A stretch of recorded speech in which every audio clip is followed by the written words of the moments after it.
All right, here we are for part 2 of ionic compounds.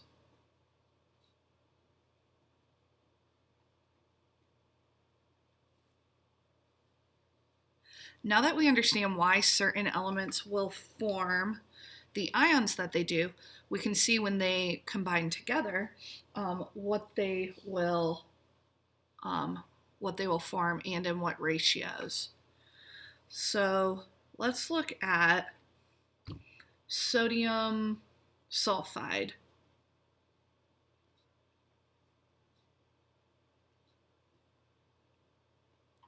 Right.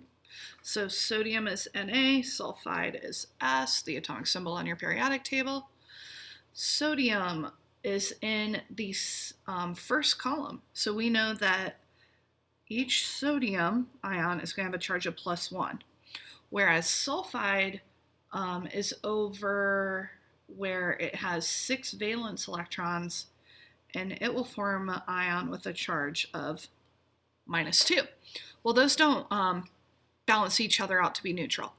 So do we need more negative or do we need more positive? We need more positive to cancel these out with each other to get a neutral compound. So to do that, I'm going to add a whole nother sodium ion. Now, when you add these together, this is +2, this is -2, that is neutral. So it took 2 sodium and 1 sulfur to do that. So we use the subscript here, 2 sodium, 1 sulfur, and that is the formula. Let's do another one. If we have magnesium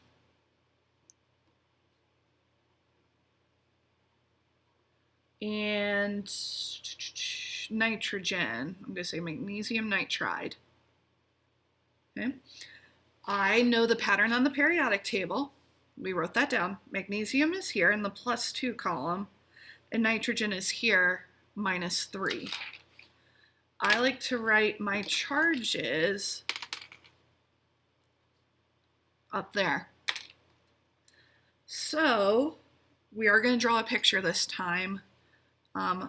We don't always have to draw these little ions, but as we're first going through it, I find it nice to do that. This is -3, that's +2. I need more positive. Well, when I add another magnesium, +2 and +2 is 4. Now I need more negative. Well, now I'm up to -6. I'll add another positive. +6. So to get these to balance out, it took 3 magnesium and 2 of the nitrogen. There is a faster way to do this once we understand how it works. And it's called the cross method. Notice I wrote the charges up here. If you have 2 different numbers, as long as it's not +1, -1, +2, -2, that one, it took 3. This one, it took 2. Let's do calcium fluoride.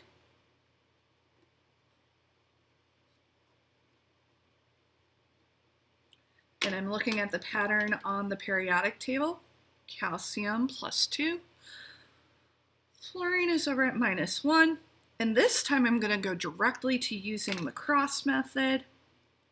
CAF, I only need 1 of these, but I need 2 of those. So that's the formula. When does the cross method not work?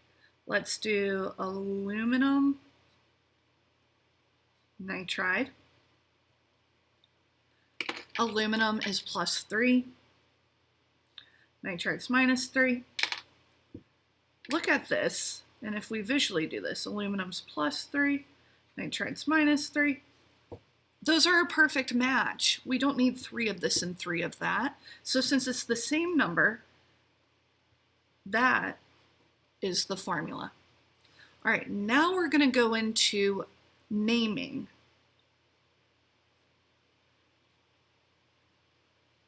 And of course in chemistry, we can't just say naming. We use nomenclature, so we sound smart. But nomenclature is just a set of rules of how we name. I have been using the nomenclature up here and hoping you just kind of ignored it while I did it. So when you have an ionic compound, how do you know it's ionic? It's a metal and a nonmetal. First thing you do, you write the cation name. What is cation? Oh yeah, that's a positive ion. And then the anion, which must be negative, gets the suffix "ide." So looking at a periodic table, I'm going to go through these with you. So instead of saying nitrogen, we say nitride, oxygen, oxide, fluorine, fluoride, phosphorus, phosphide, sulfur, sulfide, chlorine, chloride, selenium, selenide, bromine, bromide, iodine, iodide. All right, so let's do this. Example 1 is I'm going to give you a formula and you figure out the name.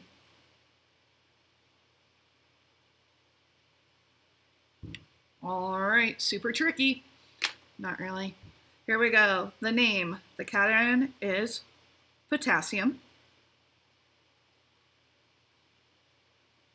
And instead of phosphorus, I'm going to put phosphide. That's the name. Do one more. And let's see.